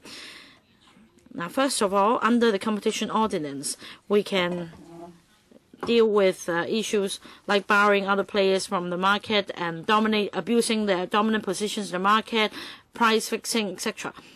But they're not barring players joining the market. Let's say the link REIT, they do not lease out their shop spaces to any other supermarkets other than Park and Shop. Let's say in Hong Kong, you don't see Welcome Supermarket. You only see Park and Shop in their shopping malls. In Tin Shui Wai as well. Please allow Anna to answer your question. You mentioned some examples. And as said just now, we have seen cases in Australia.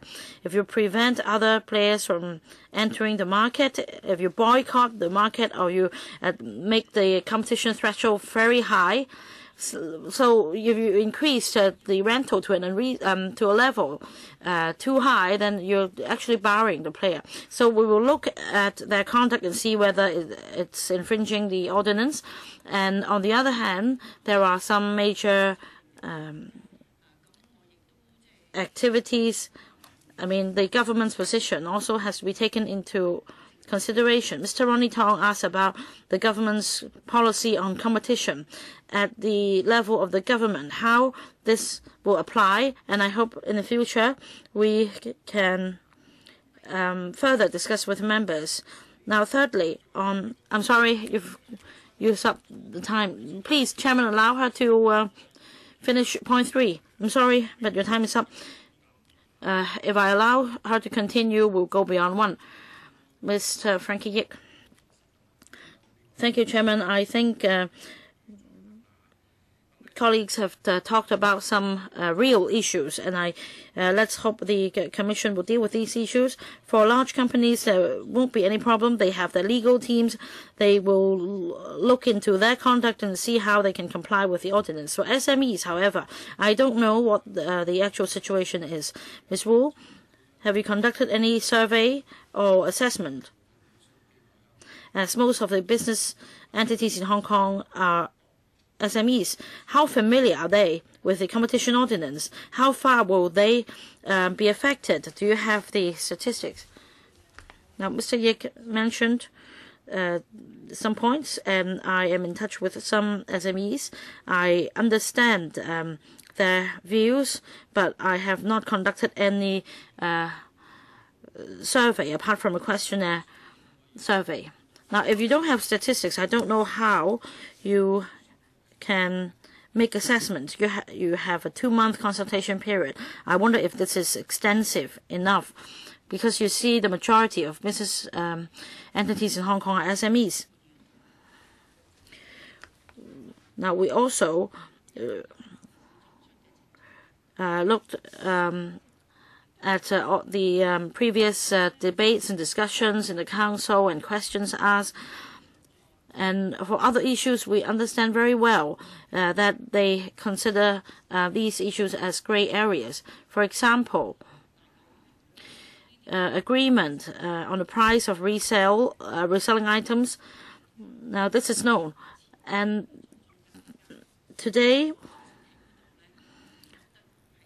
we've also heard views that some SMEs may also agree or engage in price fixing.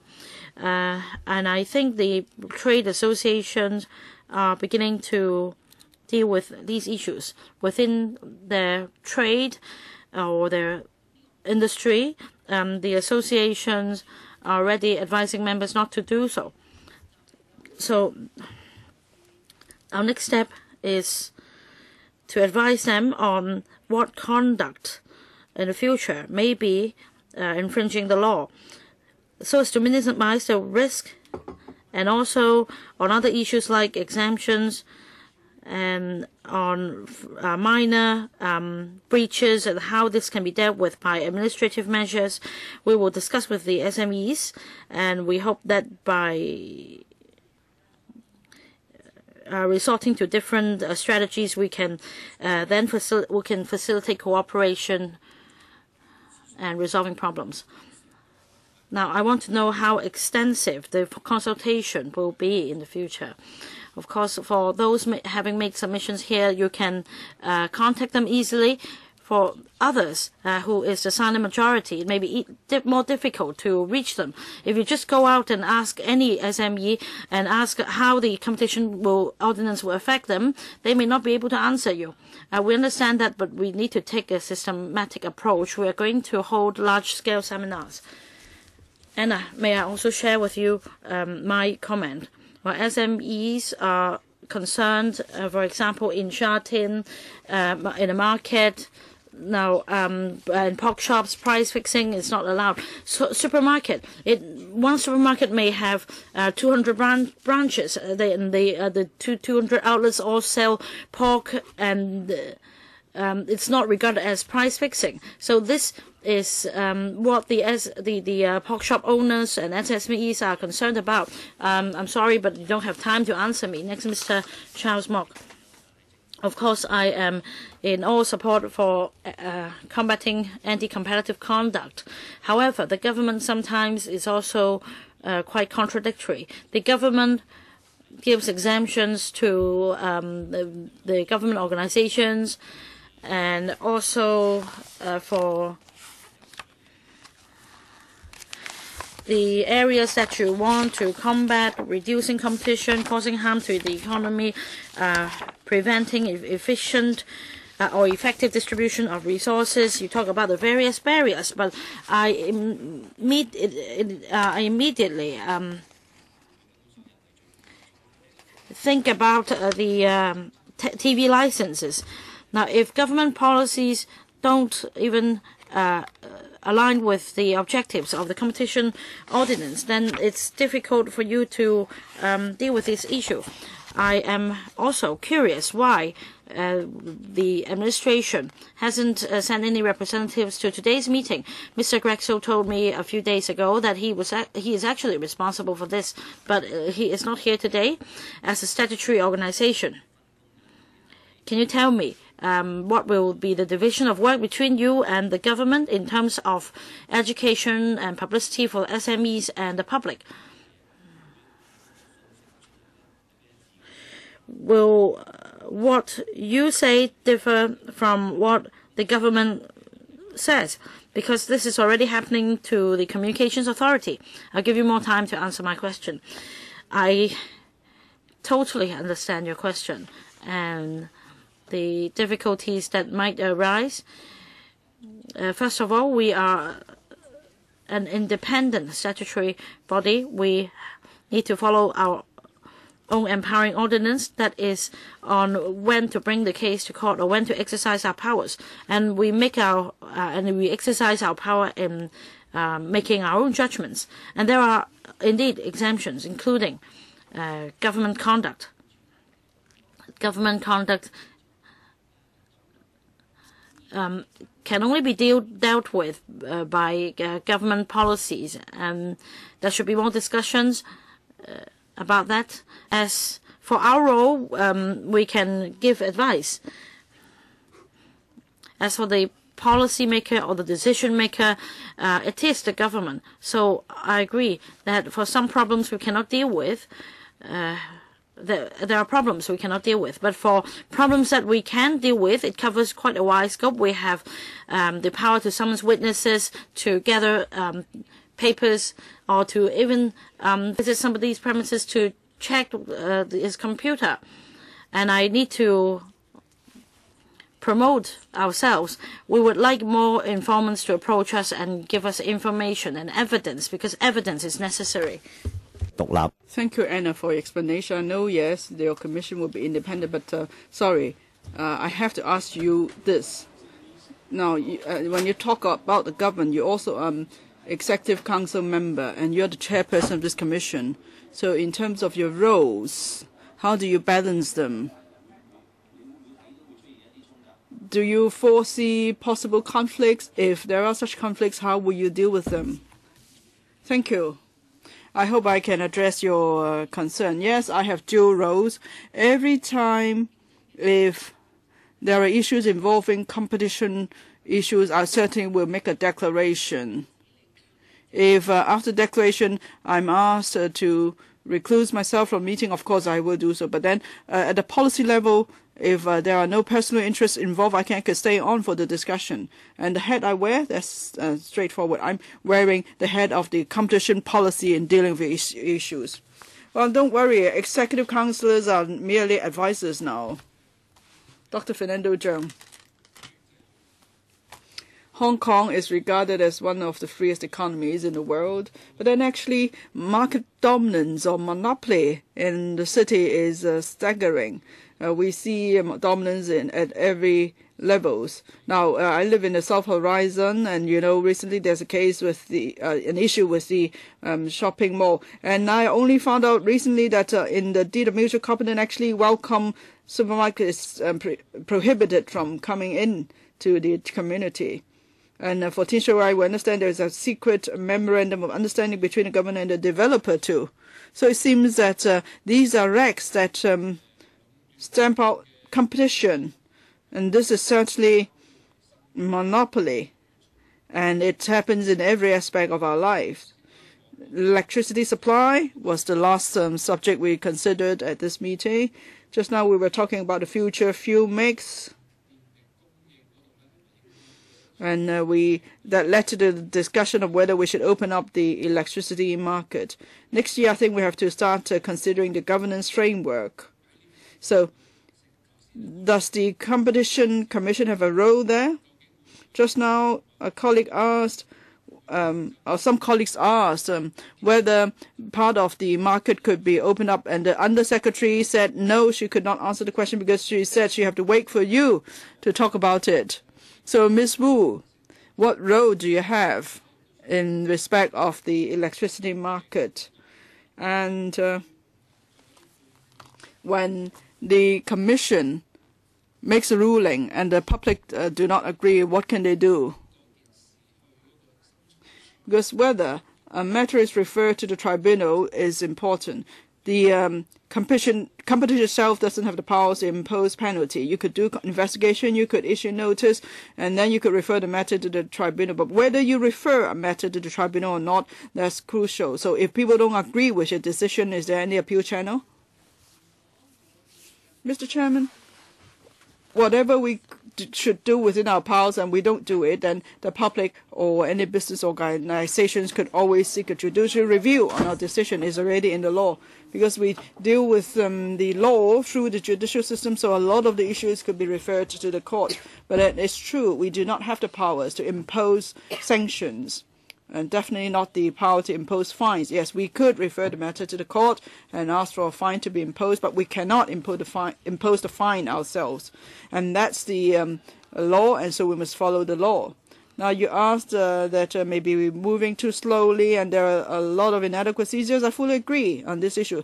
Actually, I started in 1992 following up this issue with the Consumer Council. It's only 2011 that we had the law, and now there are still several sections of the law that have not yet commenced, like merger rules, whether they could apply more extensively, and what if individuals initiate court proceedings? Must we wait after the completion of investigation by the Commission? Could individuals take the case directly to court? Now, for these two issues, conclusions have been drawn at the legal level, so I hope we could follow up on these cases in the future. And many of the issues you refer to, well, to be honest, these are exempted issues, and then it's about a policy issue. On policy issues, we act as the advisor to the government. Now, you talk about any franchise. I could only give you an old example as to why we should deal with it policy, because that's telephone service or telecommunication service. 1995, the franchise was ended. At that time, interconnection was a requirement, and subscribers could enjoy portability of phone numbers, and that caused the market to be flexible, and that's also brought in a lot of competition in the market. So this is just one example I'm citing when it comes to issues dealing with franchise. It has to be dealt with by policies. No, just hold on, please. Last, Mr. Dennis Kwok. Mr. Chairman, I'd like to ask about this. If in future the Competition Commission is to go to court with the consortium on the enforcement of the competition ordinance or to seek court orders of any sort, well, we are bound to see many such cases if an overseas experience is anything to go by. So is the government giving you enough resources to deal with such major cases? I know you do have resources, but I understand they are minimal. So I'm worried about it. If you don't have the war chest, you don't have the financial resources, there's no way you could take the consortium to court. Now, you're not the same as the Securities and Futures Commission, for instance. The SFC has a steady, stable income. It actually has some surplus every year, but how do you deal with that? Thank you very much for your concern. Yes, this is important to us. If we do not have enough financial resources to initiate court cases, it will be difficult for us to carry out our work. If there is not enough sanction, of course, there is not enough deterrent effect. Well, now we are just starting off, so we have enough resources now to cope, and the administration is aware of this issue. We are still in discussion with the administration, and it has given us some extra funding. But of course, we have to save more for the future. If we could save enough, we have a big enough reserve that would do us good, of course. I will continue our discussion with the administration. If you could help us, I welcome that. Thank you. Well, Mr. Chairman, I think we should continue to pay attention to this issue. Thank you. Mr. Ronnie Tong mentioned a point earlier on for documents submitted to this council by the government. When there is anything to do with the competition ordinance, there should be a paragraph on impact assessment, say, to do with competition. For example, if there are issues related to the competition legislation, this council should be informed early. So this is just a comment. Now, third point.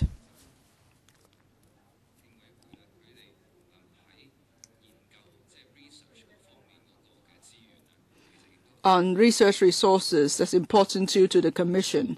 Now, you are a new Commission now.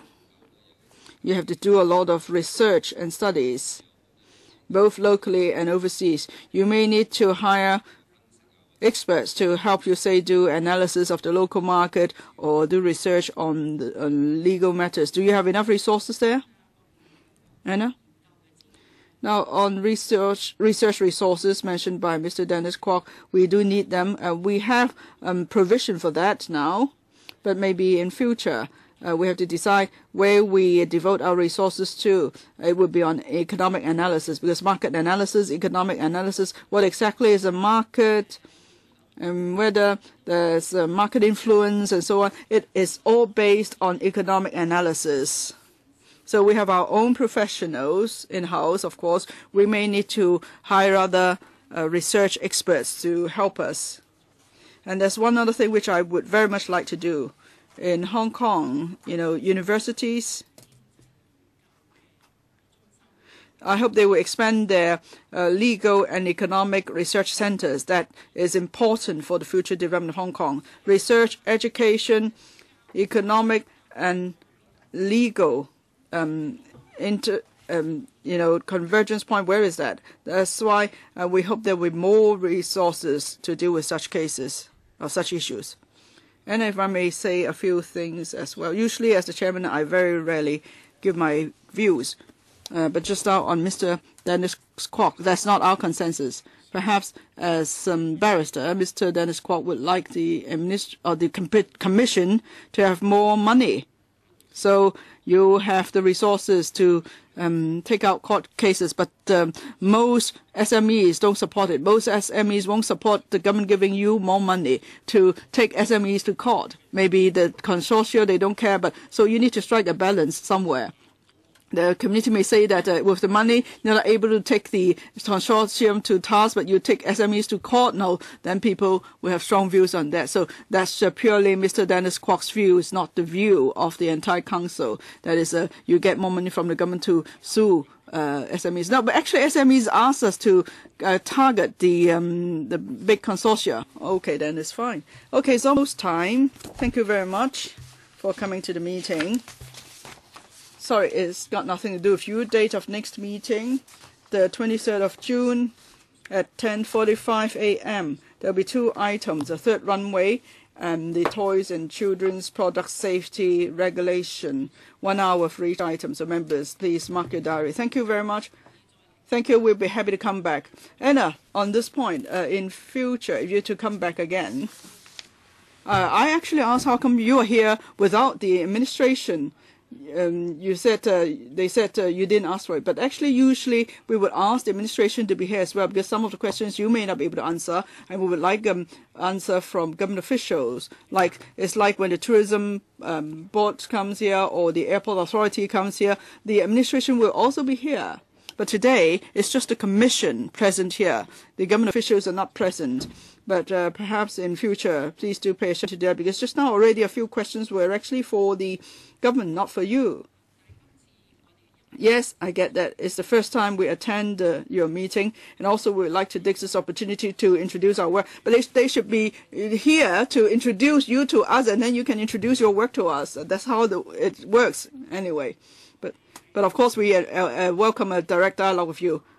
But next time you can ask the administration to make a scheduled meeting with us. I'm glad we could finish the meeting before 1. Thank you. Thank you very much. We'll come back.